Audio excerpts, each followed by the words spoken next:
இருக்குது பாருங்க. இந்த மொபைல் போன் ஒண்ணு வந்ததுனால நிறைய பேர் கண்களினாலே தவறானதை பார்க்கிறார்கள்.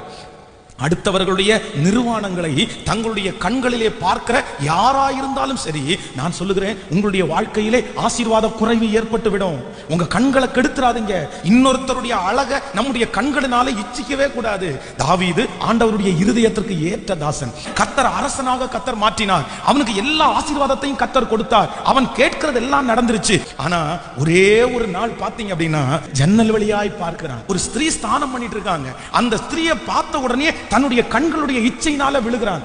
அந்த ஒரே ஒரு விழுக அவனுடைய குடும்பத்துல அதற்கு பிறகு பாத்தீங்க அப்படின்னா சமாதானமே இல்லாம முடிவாய் மாறிடுச்சு.